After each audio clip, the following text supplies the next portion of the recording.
on our own, we've initiated the MSME clinics, we've initiated the MSME hubs. Now, because one of the greatest issues for SMEs is the rising cost of funds, interest rates. Interest rates. No business can survive on 32%. It's madness.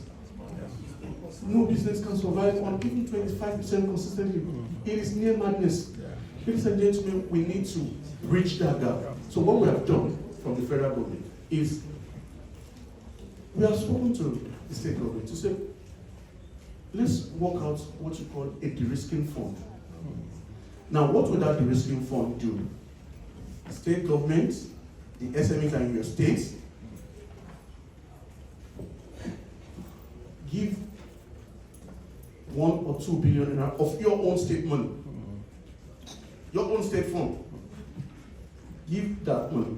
We, federal government, will get to commercial bank that will match that 2 billion you drop. Now, because usually the fear of every state government or federal government is that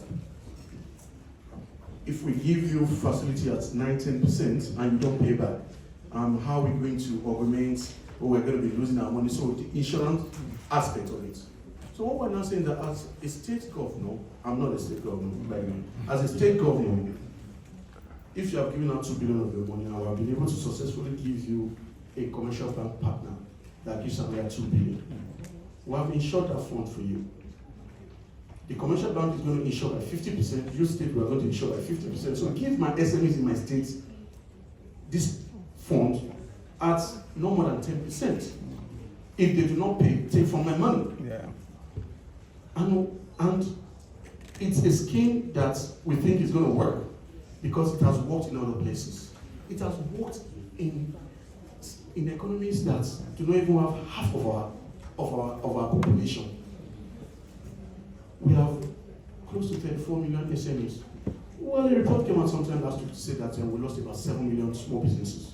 Wow. But now, that's relative. If you say we lost about 7 million SMEs, but what you must understand that as a result of COVID, a lot of small businesses scaled up and started digitalizing their businesses. Now, and that is not just Nigeria. Now there are businesses that have actually realized that they've got greater potential in digitalizing their businesses than just having a cubicle where they go to every day. These things are easier done via internet. So basically speaking, so when you say you've lost, so is it an issue of people migrated? That's still in the realm of discussion. Anyway, so ladies and gentlemen, this de-risking fund, with this de-risking fund, we are hoping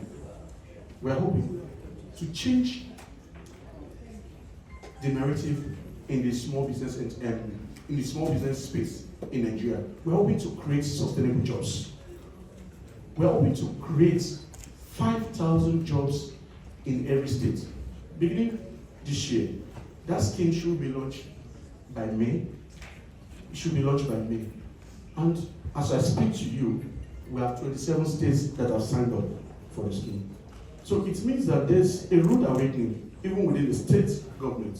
Now everybody's coming together, whether federal, state, local. How do you create jobs? Basically. So everyone is coming together. We're hoping that this works. If we can go on this trajectory for at least 2 years, sustain this, then we'll be open to other discussions. What we need is support on training small businesses in Nigeria, especially with regards to digitalization. We want small business owners to be able to sustain their businesses.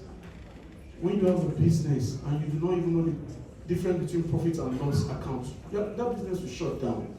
You are going to spend what is not your profit. You assume that you've made money. You've not made money. You probably barely just broke even. I mean, I come from a small business space.